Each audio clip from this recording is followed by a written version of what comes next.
mercenaries, really, that's the double M. Born baller, baby boy, I be above the rim. What's good, family? It's your boy, Just Blaze, host of the best NBA pod in the game, Above the Rim. Keep it locked each week and join myself and a special guest as we tackle the latest rumblings in the league. If it's happening in the NBA, you know I got you covered. Make sure you subscribe on all platforms and leave that 5-star review. Let's get it. Listen, after the year I had, y'all would love that story. You know what I'm saying? They counted me out. They tried to, you know what they tried to do. They tried to sabotage cheese. Mm-hmm. I'm not Philly cheese. No. I'm not bubble cheese. No. Call me Double C. Double C. I'm Champ Cheese. Champ cheese. Mr. Bet on yourself and double the down. They talking about Champ who was cheese. there when we was there, bro, starving, huh? Talk about it! You are now tuned in to Above the Rim. Hoops talk for the streets. Family, welcome back to another edition of Above the Rim. Brought to you, as always, it's your host, Justin, a.k.a. Just Blaze. Family, you know the drill. To get in contact with me, you can always hit me up and follow me on Twitter at JustBlaze_513, on IG at JustBlaze513, on Facebook, search Above the Rim Podcast. Email the show as well, Above the Rim NBA Podcast at gmail.com. Tap in and leave the family a voicemail, 908-718-1592. Subscribe on all platforms. Leave a review on iTunes. You already know. Stock up on your merch as always. Use promo code New Season for 15% off all orders. New Season. Family, joining me this week, special guest in the building. One of my homies out of the DMV. Very knowledgeable brother. Got a dope sports part as well called the Urban Sports Scene. My guy, my brother, Wole. What's up, brother? Welcome back. And Jess, I appreciate you having me on, man. This is a blessing, man. So, it's a boost, man. Anytime we link up, you already know it's like fire, man. So, I love it. Of course, man. Listen, you invited me to your show plenty of times. You got a dope show, my brother, and I always appreciate you and return back the favor. And I like to talk hoops with you, man. We be getting to it when we talk hoops, man. Oh, man. Hey, I invite the vice versa, man. I love having you on the show, man. You just bring that edge. You just remind me of the homies I like to talk to. So that's why I like having you on the show. Most definitely, man. And it's time to talk some Lakers, man, because I know you got a lot to say about your Lakers. I got a lot to say about the Lakers. I'm doing the offseason review on those brothers. But first, before we get there, let's start off with a little cop and a drop in. And I'm glad I always strategically pick my guests on certain episodes. So I most definitely wanted you to come on this episode for a reason, because we talking about our guy, John Wall. He's starting off my cop and the dropping. So he's been in the news a little bit recently, and it looks like he's going to be on the move from Houston sometime soon. Destination unknown. We'll find out soon. Houston front office will pretty much be working with him on finding a new home via trade. Maybe not buyout, because which makes it a little bit more difficult. I think he's getting paid $41 million this year and $41 million next year, something like that. It was hefty dollars, but listen, I'm not here to count no man's pockets, so I'm good on that. Last year was a rejuvenation year, I would say, for John Wall, coming back from injury. Gave 20 and 7, played 40 games. He had his ups and downs, but the team wasn't really trying to win, the Houston Rockets, so it was more of a rehabilitation, I would kind of call it. And because of this, his value is pretty much a lot lower than it was before in his Washington days. And speaking of lower value, you can add in another player whose value has gotten lower, who's also been in the news, Ben Simmons. I saw a perk the other day. I don't know if you saw this, Wole, on Twitter, where he said he likes John Wall in Philly over Ben Simmons in Philly. Wow. And I saw that, and I had to agree. Now that leads me to my cop and a drop in this week. So I'm going to start with you on this, man, because I know you're a DC guy. I think we met talking John Wall shit, I believe. I feel like that's how we met. Yeah. No, we did, bro. What it was. Yeah, we sure did. So, so cop and a drop in this take, brother. John Wall can help a contending team more than Ben Simmons right now. Emphasis on the word contending. Not just any old team. Contending team. Cop and a drop in. Oh, man. We talking about Ben Simmons with his head on right? With any head on right. Oh, man, this is tough because I like both. I think both can do it. This is real tough. This is catered to you, dog. Bruh, this is tough, man. Dang, you did me dirty with this one. I'm going to cop that because of mindset and hunger, I'm going to cop the John Wall.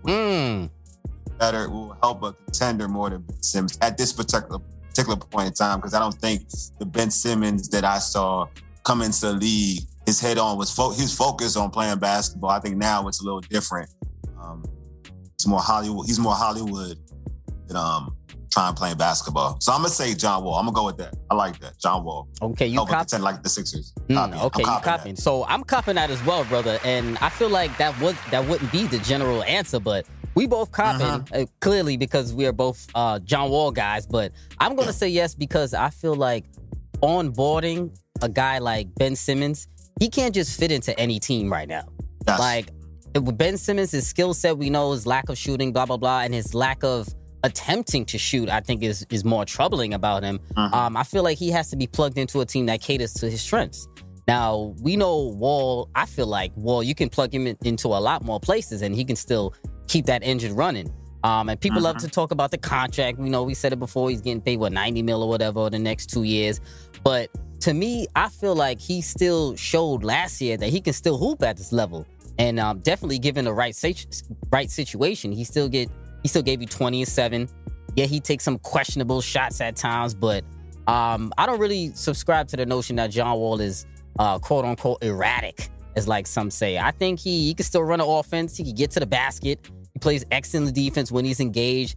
And to me, instead of him saying erratic, I'll call him a little bit more fearless, I would say, than the average guy. But he does take some questionable shots, and I will say that. But I would say for a contender, I think John Wall can really help a contending team right now with the current crop of contenders more than Ben Simmons. So that you say what?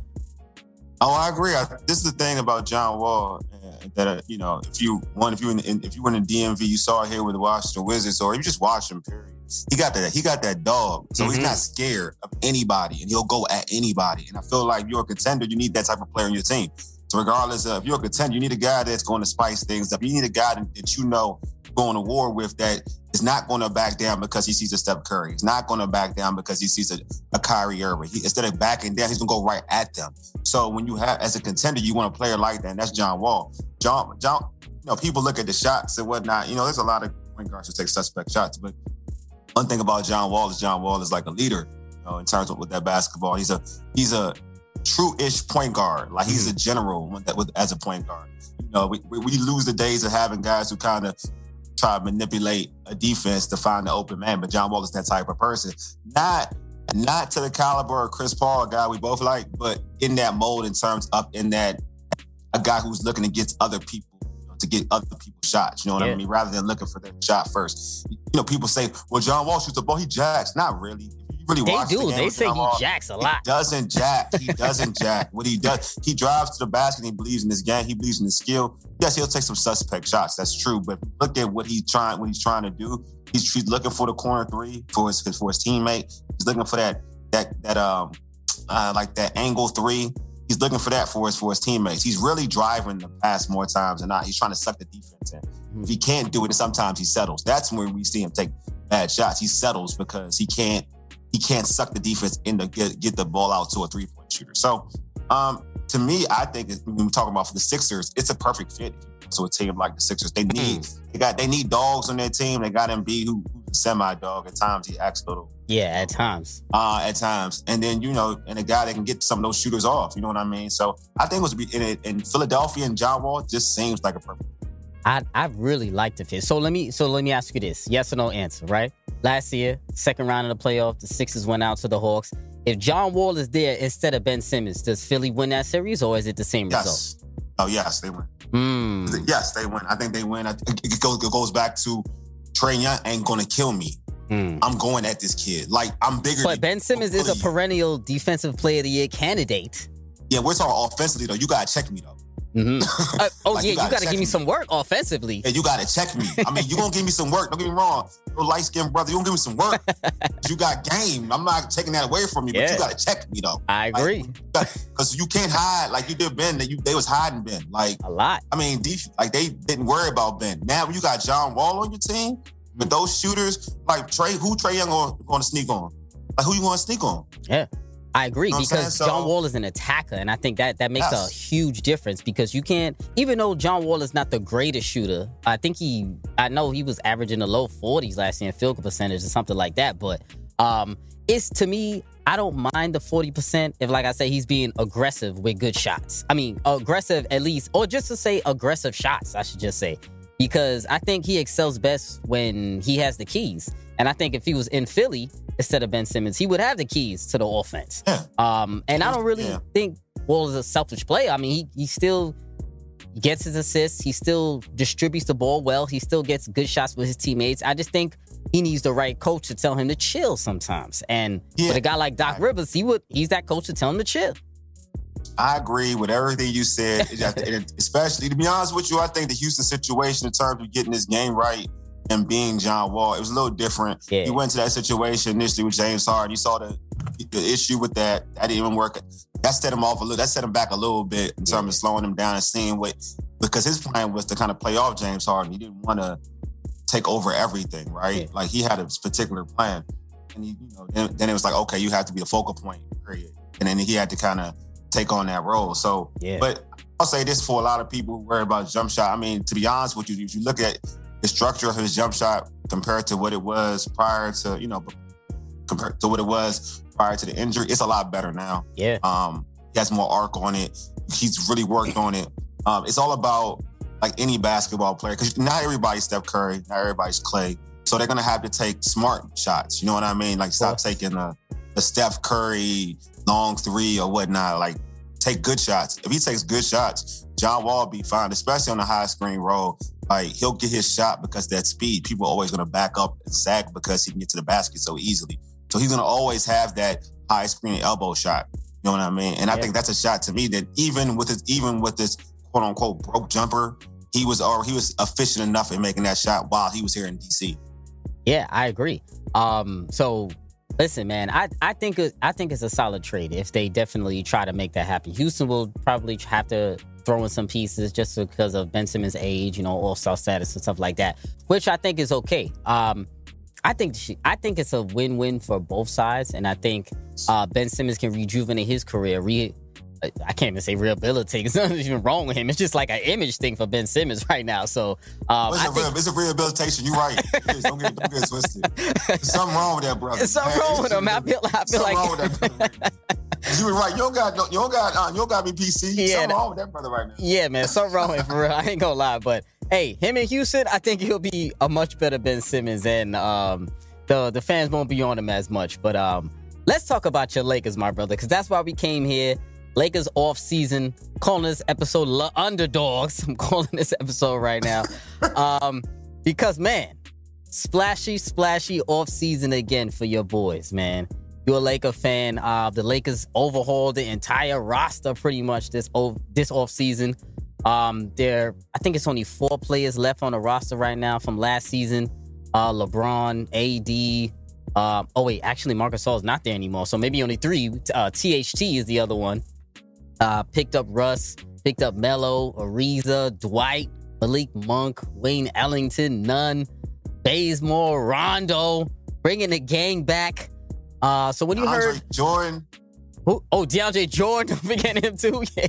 Bring it, damn, a whole new slew of guys on this roster. New squad. Bro. So talk to me, my brother. When you see the totality of your off season for your Lakers, give me a grade right now for your Lakers off season right now. How you feeling about these moves? For me, it was an A+. A+?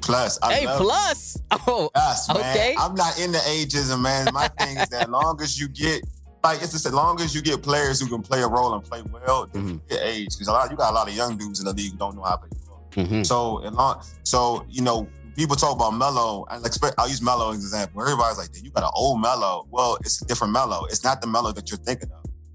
You're thinking of the Melo for the Nuggets, or the Melo that's in New York that was dropping 25. That hasn't been that Melo in Portland. He's a role player Melo. It's different. So you got to look at the fit for this team. You're not asking him to do ISO. He's been a good spot-up shooter with the Trailblazers. Now you're bringing that here. Right? And then, to be honest with you, we're going to really keep it a buck. Like, I consider taking Melo now, his age, over Kuzma. I'll take this Melo. I would too. So, like, the argument is like, what? What do you really? You've gotten better. like the hype of Kuzma. Kuzma was a good basketball player on a bad team. Since this team has competed, like Kyle Kuzma has been very inconsistent. So yeah. So you look at Melo. I love that. Okay, you got older players, but then you brought in young dudes that I love. Like I love Malik. I'm a big Malik Monk fan. I'm a big Malik. If he got his head on right too, you know the brother got to have his head on right. Yeah, exactly. But you've seen him in Kentucky. Yes. You've seen him in spurts with Charlotte when they gave him playing time. Yes. Like I've always said this: you drop 38 in the game, 38, 40, 50 in the game. That means you're here. You're a scorer. You're not an average player. You're a scorer. Yeah, you don't get that by accident. You don't get that by accident. 38, you're not just a ball player. You a dog. So they got a young player. You got none out of Miami. You know what I mean? So that's a dude that has a lot of skill. It was arguably could have been rookie. He was battling for rookie of the year when he was a rookie. Yeah. So I love the mixture and bringing Dwight Howard back. Man, you know how pissed off I was about having Marcus Gasol. Like, I've never seen a big... He was one of the ones that you guys shouldn't have let go after the bubble, I would say. Because Dwight Howard did play a nice role for you guys, especially in the bubble in regards to when you guys played the Joker over there in the Nuggets. He was one of the main instruments in that series. Yeah. Like, it's an advantage, man. Like, it was their advantage. You took... Like, think about it. That helped you get to the finals. Forget like how you wanted to coach it up in the finals with Miami going small. They helped you get to the finals. That formula helps you get. AD don't want to play the 5. He say what he wants to say, but he don't want to play the 5. Like, he can say what he wants. He don't want to play the 5. So stop. When you have Marc Gasol, basically he still got to play the 5. Marc Gasol can't deter any big at this particular point in time in his career to do anything. Like, and all he is a spot up. Want him to be a spot up big. And he's not even like a lights out shooter. He's decent, but he's not a lights out shooter. So, I mean, I love the moves. I mean, getting DeAndre Jordan, I was like, all right, whatever. That's just... You're not feeling DJ. I don't care. It's like, to me, I got the one, I was happy. I don't care about DJ. I was like, I guess that'd be he team hopping right now. He getting on my nerves, man. I used to be a big fan of DJ, but he getting on my nerves with this going next to the Lakers. But get out of here. I know, he be hopping. I know. He was feeding for a chip, man. Come on. I know, right? Look, man, I mean, I know you were, look at Brooklyn. Brooklyn players doing the same. DeAndre. Oh, man. Aldridge come back and be like, I'm coming back for retirement. Like, bro, I thought she was sick. Why you coming back for retirement? Come on, man. But yeah, I liked all the moves, man. I was a fan of it. I see the potential. Mm-hmm. And getting Rondo back, man. I didn't know. I didn't know how important. I mean, I knew Rondo was important, but in terms of how getting the younger players off, like last season, and how they struggled, and just knowing that they had Rondo, all those players kind of felt comfortable. Even Kuzma, if I kind of go at, but even Kuzma played a lot better. So I just think like having Rondo back with a Malik Monk, with a none, like he's gonna make those players play. I think that's the most important. Like that's guys that are gonna need that confidence. They're gonna need that energy, that drive. He's gonna help them out, and also he's gonna help AD out because Rondo is really good too as well. Yeah, he is. He knows a lot of AD's strengths and knows exactly where to give him the ball. So when we talk about those additions, you gave him an A+. I'm gonna give him an A-. Okay. Yeah, I like it. I like the roster. I'm okay with the splashy moves. I'm just a little bit worried that there may be a little bit too much hoopla going on, which may not be a bad thing, but you know it is LA and the Lakers, so that's really commonplace, right? So there's a lot of moving pieces on this roster, bro, and I know Lakers are your team. They're definitely not my team, but I think it may be more of a challenge that you may think fitting all of these guys all together. Not saying that they can't fit, because I think they will, and they are a formidable team. Definitely top two in the West, I would say, in my mind. But I think figuring out the proper lineups, or I would say the most effective lineups, might take some, let's say, trial and error, I would say, for some of these lineups. Because, well, let's get into it. Because the main domino for the offseason has been Russell Westbrook. Now, you know, you can't just plug in a guy like Russell Westbrook anywhere and he's just going to ease in or breeze into the offense. He is a dynamic piece, a legendary player, so he makes a splash when he's in that lineup. And bringing him into the Lakers now, which isn't necessarily, I would say, the best three-point shooting team in the league. And much has been made about Russell Westbrook shooting or lack thereof in recent history. So let's talk about it. Now, history tells us that LeBron is probably best suited to be the primary ball handler, with a plethora of shooters around him and another primary scorer. But this year is a little bit different, I feel like, with Russ. When we looked at Wade and Kyrie when he was with them, they were nowhere near as ball dominant to me as Russ kind of is on a normal basis. So one of the main reasons Russ, I feel like, wanted out of Houston, I think we all know, was to come back to DC and come to DC and be the primary distributor on that team. I think it was 4 of the last 5 years or 3 out of the last 4. He averaged a triple-double. We know that. So we know he can do it all, clearly. And back to his shooting. Shot 31% from 3 last year, 65% from the line last year, which is unseasonably low. When people look at this Lakers roster or this Lakers assembly of talent, Russell Westbrook kind of sticks out like a sore thumb in terms of his shooting, or some people say lack thereof. So talk to me. So how do you see this fit going with Russ? One, are you worried about his shooting fitting into this lineup? And 2, can he or does he need to take a step back in his offense in order for it to flourish? Talk to me about those 2. Yeah, I think that it is a concern to a certain extent. I like his competitive nature, though. I think they need that on this team. And also I think Russ.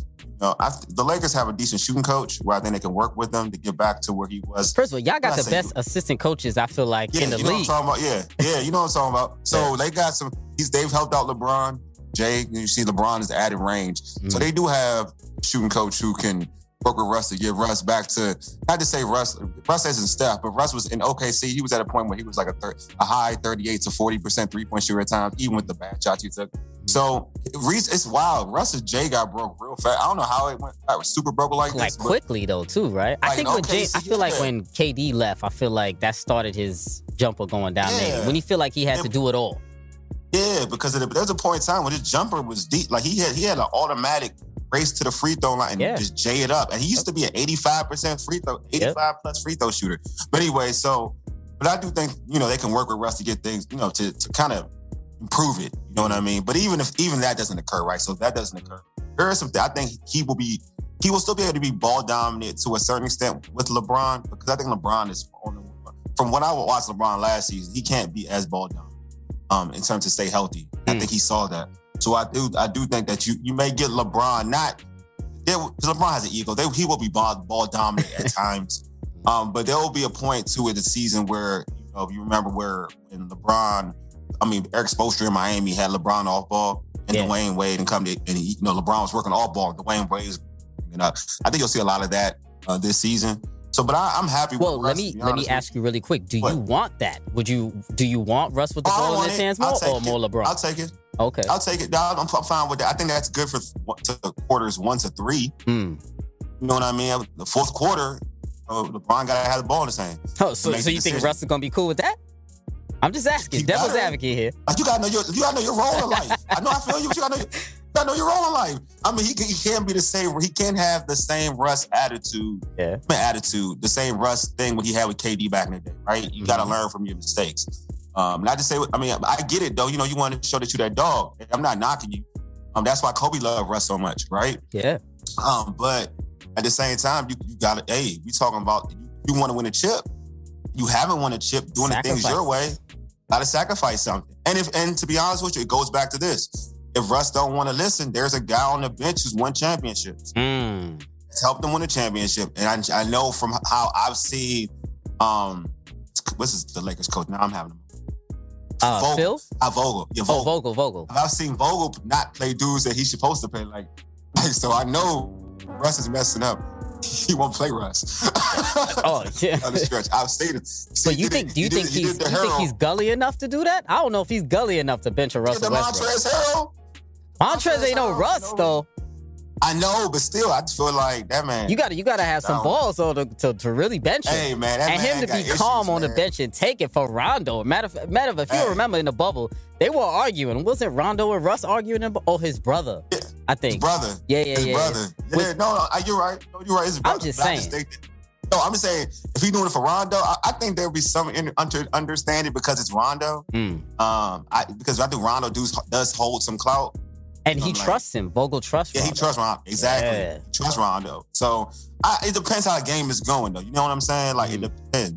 And Russ is going to hurt the ego. Like I said, like you just said, Russ is like an alpha dog. Don't get it twisted. He is. But at the same time, if Russ is trying to win a chip, just like Melo got alpha dog mentality too. Yep. We're going to get to Melo. We're going to talk about that too. Yep. But Melo get it too, though. Melo had to learn. He got to be a little humble too. Yeah. So Russ could be humble. Don't get twisted. Like, I feel like he can get humble because of some of the acquisitions. Especially Rondo. I feel like if it was another younger player, say they were like screwing Russ for like, I like him a lot. Like Monk. Monk ain't a one, but you know what I mean? Yeah. What about Kendrick Nunn? What if he's... But you see, those are three ones you already have. So if Rondo's getting the minutes, that means Nunn might not be playing. If you're saying Rondo should get some of those minutes, that's going to be, what's up with that? It's going to be a point, yeah. I mean, there's a chance that will happen. I feel like there's a lot, like you said, there's a lot of moving parts, but there's also a lot of lineups you can play. Sure. They're older players, and to your point, like, don't forget, they are older players. So, I mean, this is what I like about having young dudes. Like, now they can rock those minutes. You know what I'm saying? So, like that's the most important. He can rock those minutes. Yeah. Rather than having Russ rock all, because Russ's body can't play every night. He wasn't playing every night in DC. I mean, we know that, but I still feel like somebody needs to sit Russ down and tell that sometimes. Because I still feel like he'll give it a go, no matter what. Even though he does need to cut his minutes down. At least what the Wizards did, I feel like the Lakers will probably do the same thing. They didn't have him play back to back. So, and I think the Wizards needed him too. They needed him to play. Remember for that playoff push show, they needed him a lot more. Yeah, a lot more. And he did rest. Even through that stretch run when they were winning, like I think they had a nice little streak where they were killing 1 month, and he didn't play back to back nights like that. Yeah. And they needed him because he was balling. Yeah. He was balling at that time. He sure did. So. Quick point on Russ before we move on. Listen, I like the fit. I like Russell Westbrook in LA. I do think there's going to be some growing pains with the, I guess, quote unquote big three, but I would just say as a team as a whole, because I feel like everybody's role has to change a little bit or has to shift a little bit, like a lot of it, I would say. Yeah, every single person on that team. And I was thinking of this, right? So it was pretty interesting to me that the Lakers really went after Russell Westbrook, because if you remember in the bubble when the Rockets played the Lakers on their way to the title, they basically disposed of the Rockets pretty easily, and that was because of the defensive game plan was geared around Russell Westbrook's non-shooting. Right. Yeah, so I'm like, damn, so this pretty much the same, I mean, not the same team, but the main pieces are still there. Are now bringing in the guy that they actually made the game plan against them to win. So I think now that's an interesting conundrum there. Now I'm thinking like, damn, so are the Lakers, I hope they have a game plan to counteract the game plan that they already had against them, because I already know teams are going to be watching that tape and they're going to be using the same type of game plan, being a free safety on Russ or trying to let him shoot, unless he improves his three-point shooting this season, which I think it probably will improve a little bit, but it's more so about, do teams trust him? Are they gonna opposing teams trust him to shoot that? Are they gonna dare him to shoot that? Because a lot of teams do that. So I would say closing situations now. Russell on the ball, got LeBron who's always on the ball, got Melo who can make a play, you got AD who can take a game winner. Closing situations, who's making the play? Wole, who's bringing it down? Who's calling the play? Russ, Bron, who's doing it? This is the thing. Bron is going to have the ball in his hand. I think this is a big thing that I think everybody needs to understand too at the same time. And this person has to step up so this can be true though. They got to realize it got to be AD's team though. Like at the same time, they got to realize everybody has to understand. Glad you brought that up. These parts help him out. You know what I mean? Like as great as we talk about LeBron being one of the best players that ever played this game, but you know, if they want to do what they want to win a championship, they got to allow him to be the best player on the floor indirectly. So, and he has to step up too, though. Like, right? It's got to be everything together. He's got to step up too. So, because they're gonna make his life easier. Yeah. Like Melo in the moment, because they will. Because Westbrook demands so much attention driving to the basket. So when AD dives, he's gonna get easier shots, right? He's gonna teach you to get some lobs or whatnot. There are so many things and the same for LeBron. Like he has it. Like when he forces the issue, defenses will pay attention to him, makes things easier for AD. So it's all about them realizing that AD has to be the guy featured. You know what I mean? Yeah. And we saw that when they won the chip. You know what I mean? LeBron had a couple good. I mean, LeBron got Finals MVP, but there was a point in that series where a lot of folks thought it was going to be AD. LeBron's had a couple. He had a good case to get that MVP during that playoffs. I feel like LeBron had a good his last couple games were a little bit better. I mean, they were, I won't say better, but statistically they're. Yeah. You know what I mean? So, so I just feel like if they want to do what they want to achieve the ultimate goal, they have to. And I'm a LeBron dude too. But they have to make sure they start the squad. Mm-hmm. So I'm glad you brought that up because it definitely leads into our next topic. So we talked about Russ being a force of nature type of guard, especially with the ball in his hands. But on this Laker teams, I feel like we both agree AD is and should be the number one scorer of the team. And the last 2 years, I think AD's usage rate was lower than LeBron's. And now it's going to be a challenge this year with another high usage player, Russell Westbrook, coming in. It might be a challenge for it to stop it from going lower, when it should be going higher, actually. And we know AD doesn't post enough like a typical big man. He's more of a face-up kind of big, but we all know how dominant he can be, and as he's shown us. So a rejuvenated AD, I mean, he had a down year last year. What he gave 22 and 8 last year.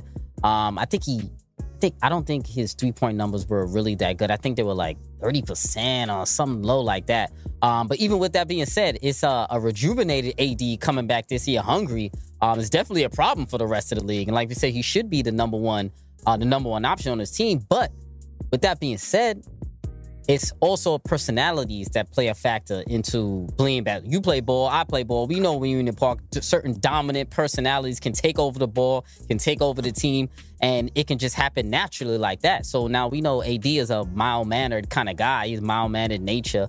So I'm thinking, is it possible that he could low-key fade to the back sometimes and become, an unintentional third option?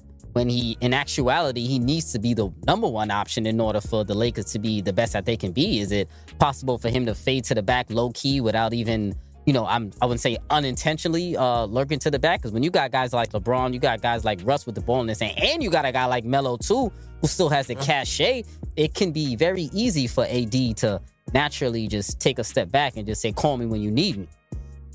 No, I agree.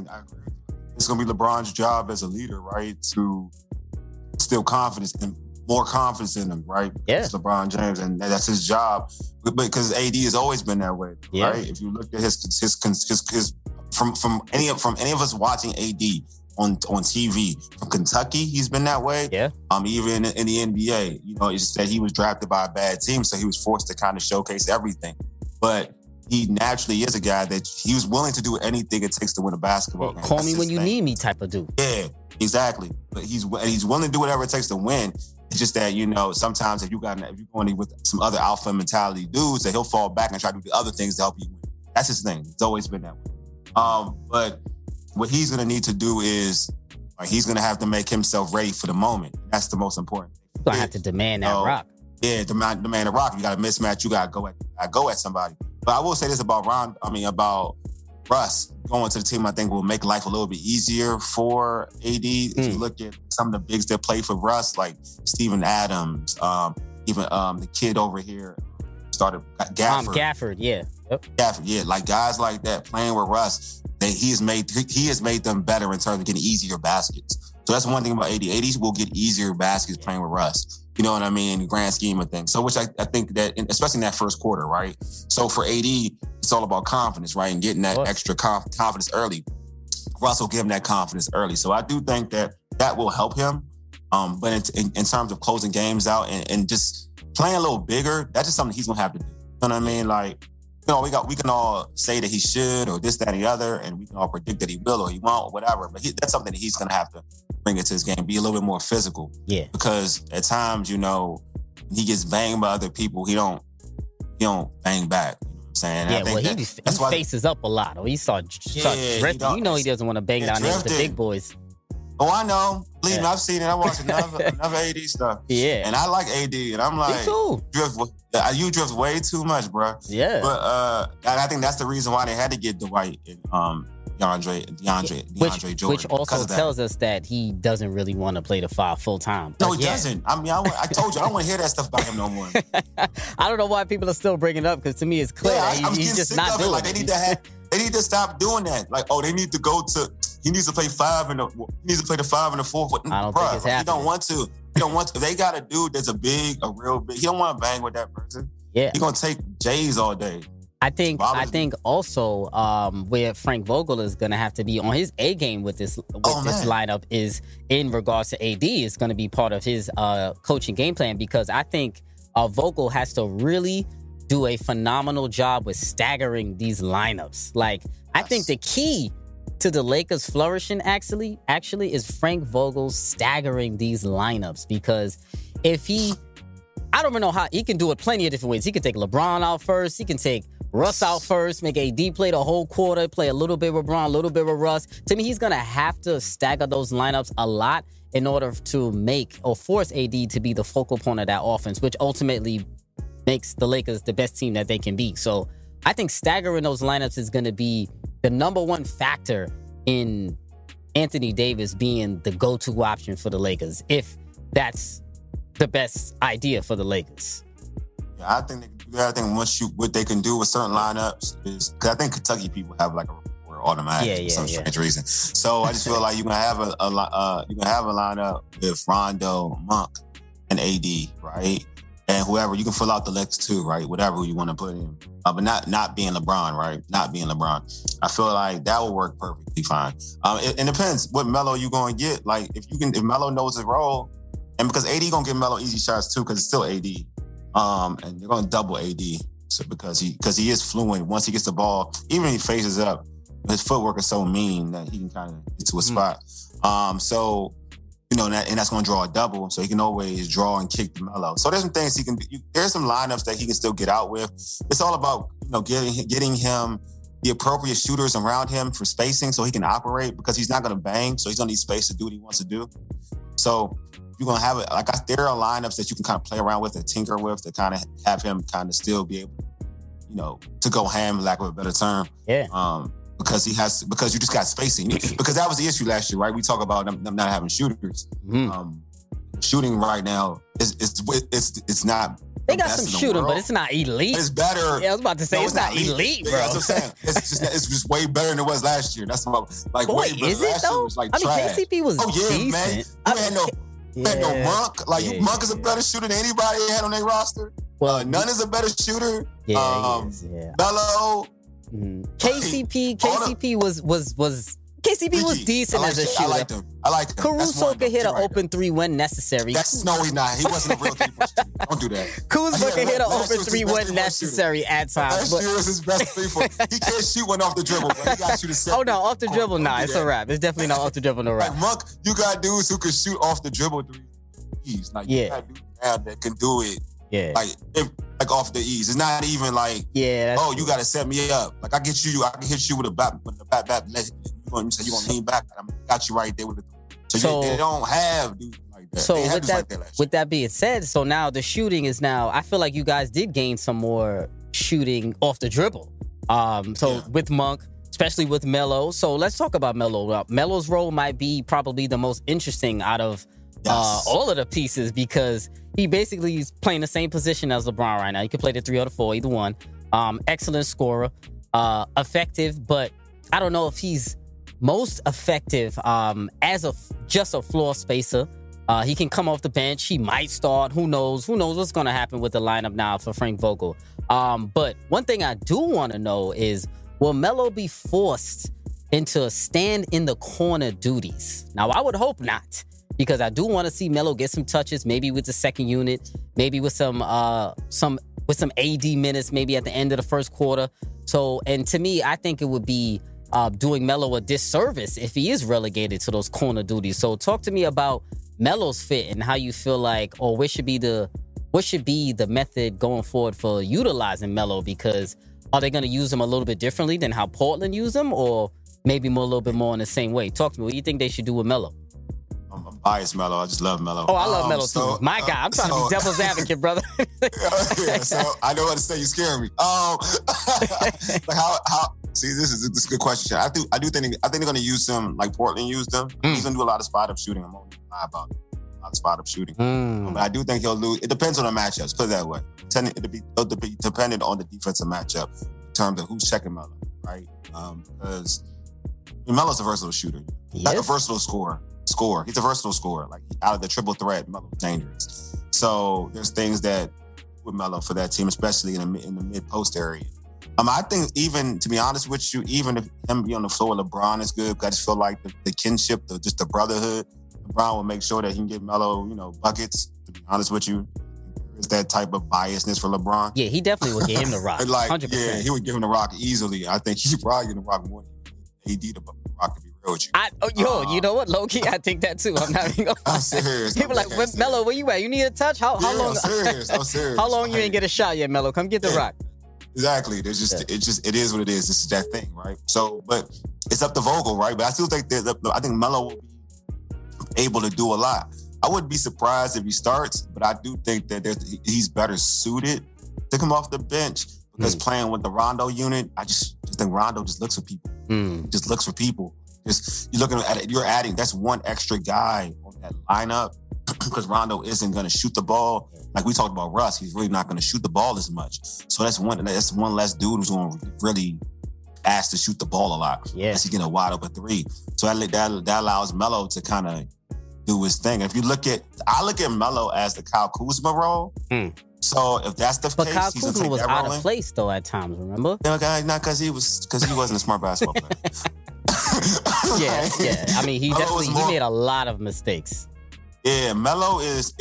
I was watching Gilbert, but could be wrong. But he talked about finding your spot. I want to say what somebody said, finding your spot.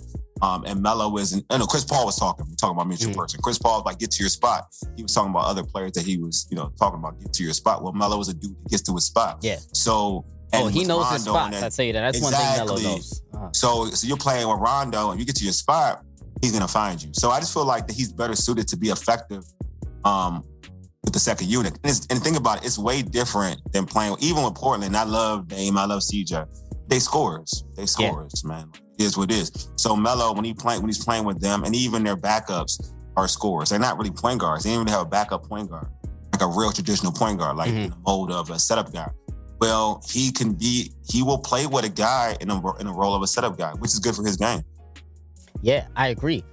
So I'm hoping Melo definitely gets the touches that he wants. I mean, I'm hoping to see a couple of classic Melo mid post up, something like that. Too, man. for that bench unit. I'm all for him. Yeah, I'm for all of it, man. I'm for all of it. For sure. I'm a big Melo guy. That's why it hurts me to my soul that I can't even root for my boy. What did I tell you, man? I thought my boy Chris Paul was coming to LA, man. I was telling you, just come on, man. I'm not gonna lie. I was hoping he didn't, man. I was like, nah, CP, don't do it, bro. I can't root for those guys. Don't do it, man. I talked too much shit to Laker fans last year during that playoff series for me to just support those. Man, I'm telling you, man, I lost a lot of friends over that Suns-Lakers series. Bro, I was talking that shit, that series. Oh, bro, I wasn't even mad at the series because I see how that crap was going, bro. Yeah. Like, so I was looking at that series, I was like, we gonna do this shit.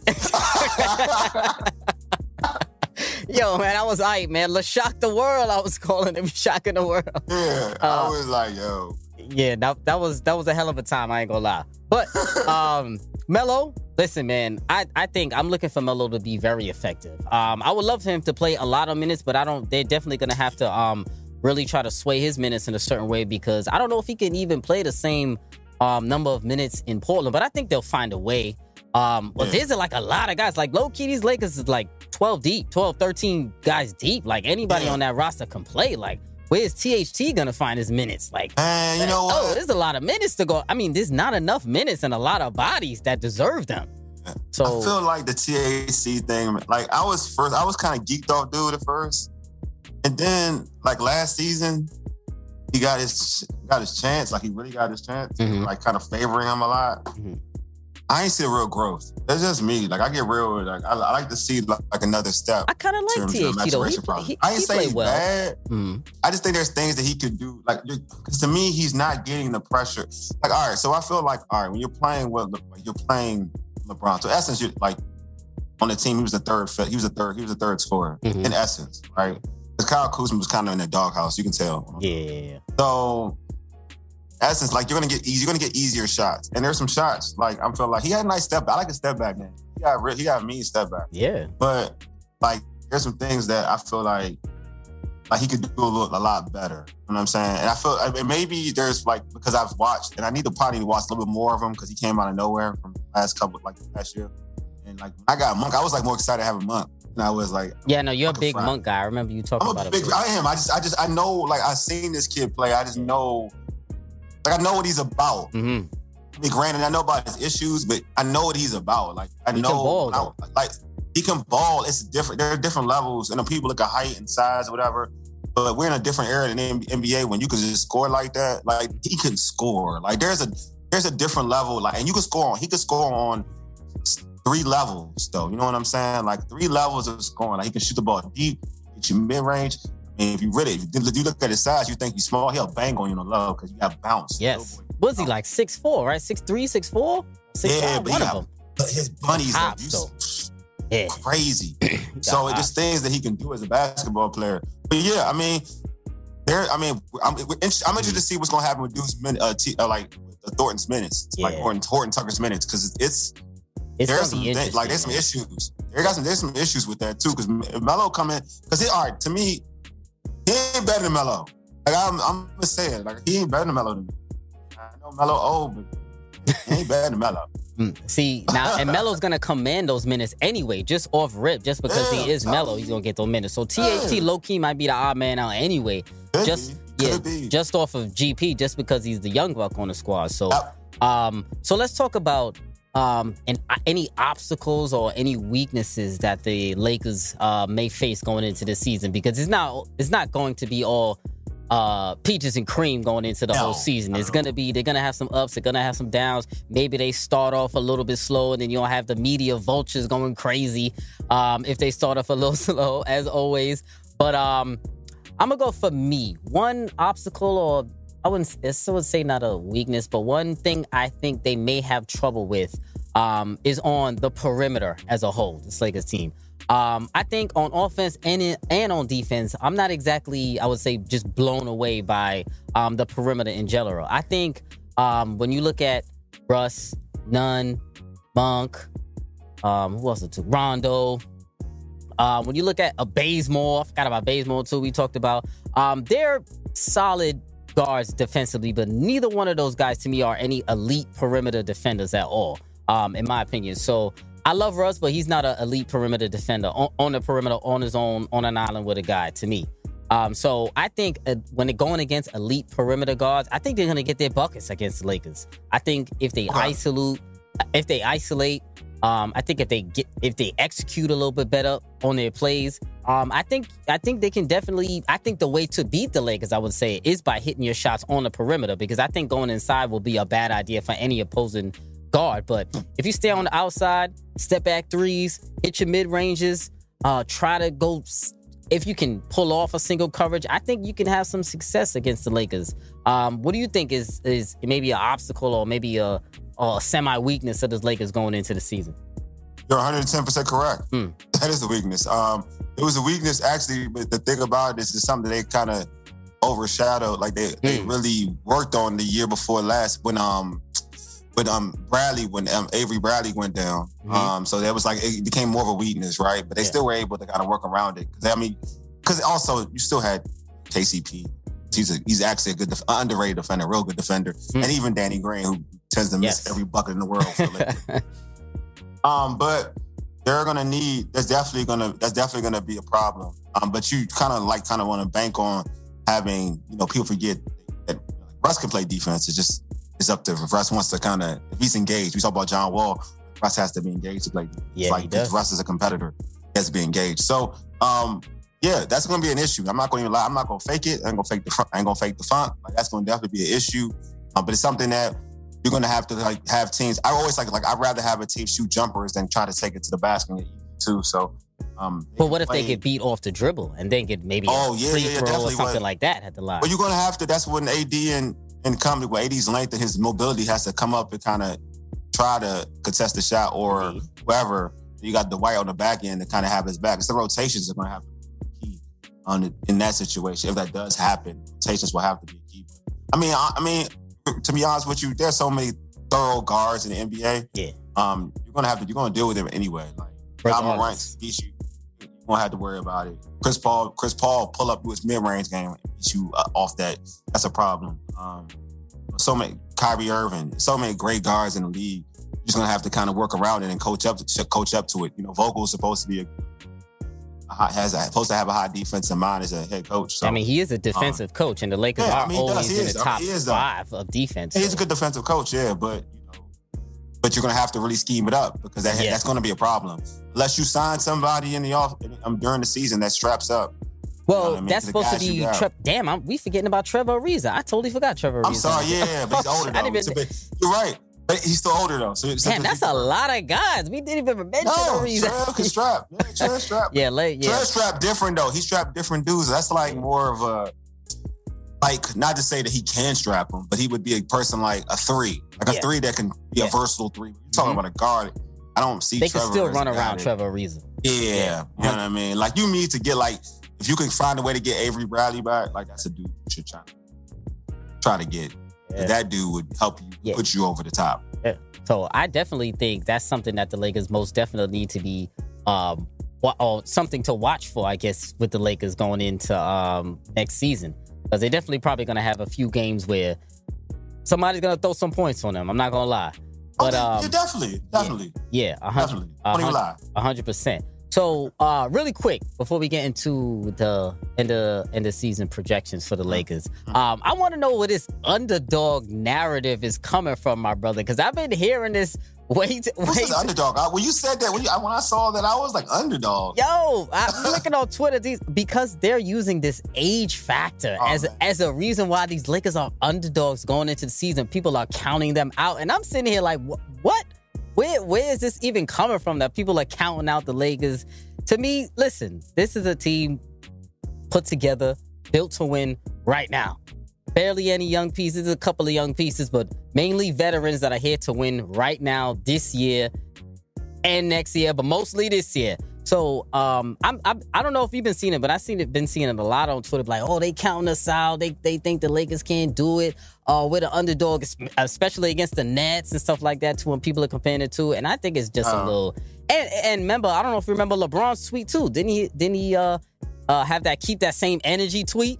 Or something like that. Yeah. Some type of motivation. Yeah, you know, it is some type of motivation. But to me, that's just crazy. So you don't subscribe to this little underdog narrative. No, that's fake. Not at all. No. I'm like Melo, man. Championship or bust.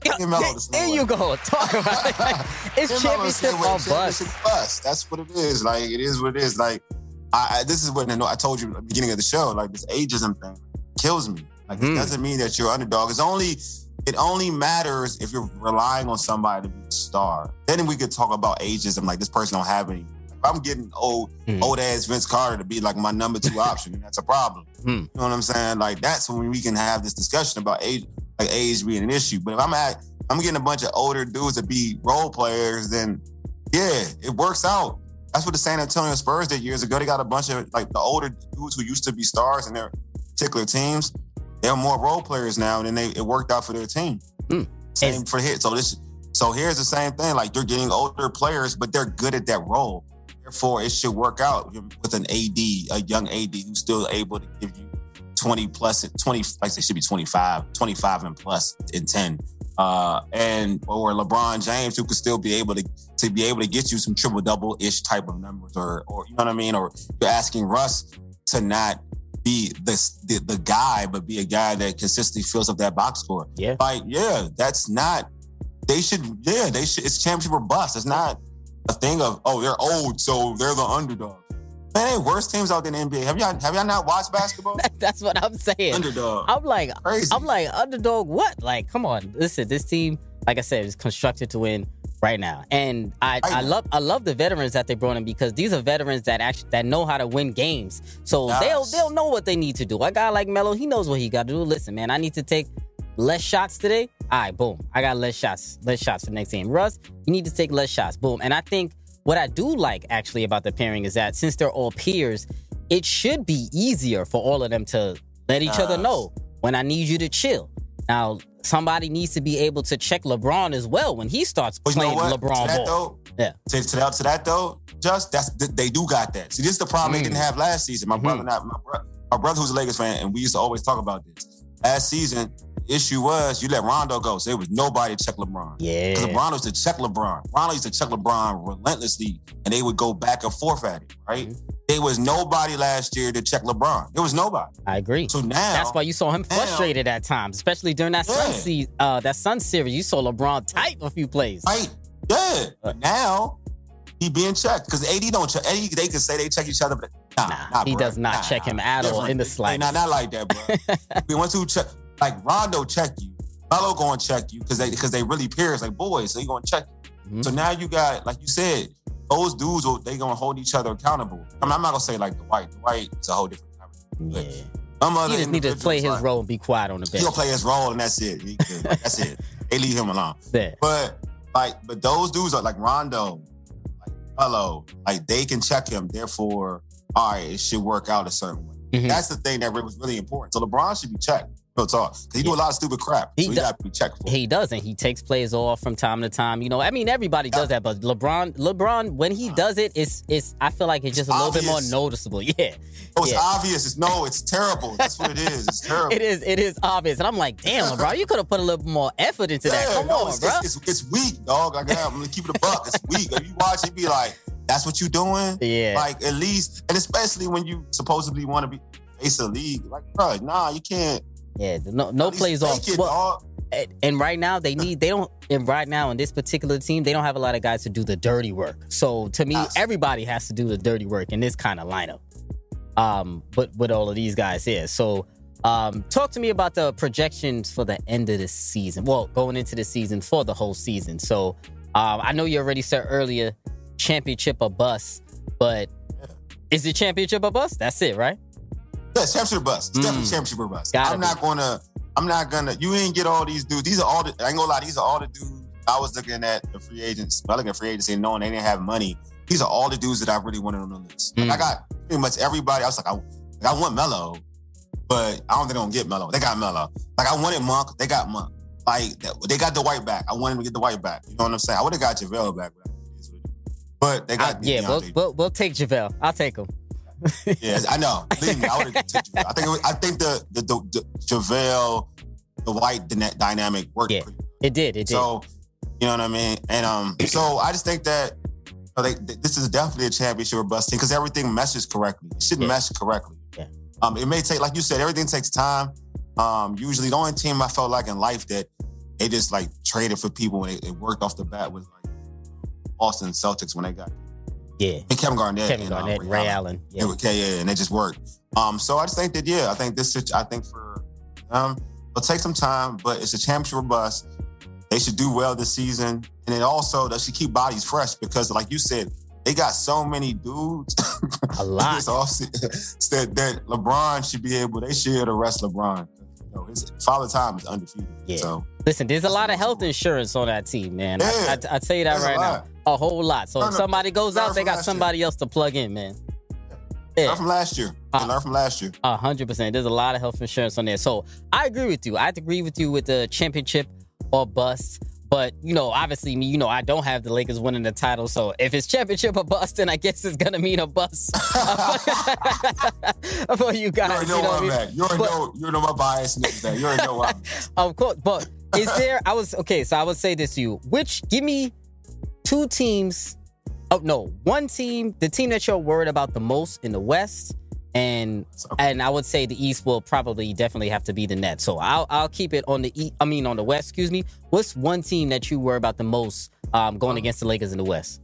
Always got to respect the defending Western Conference champions. So it's going to definitely be Phoenix.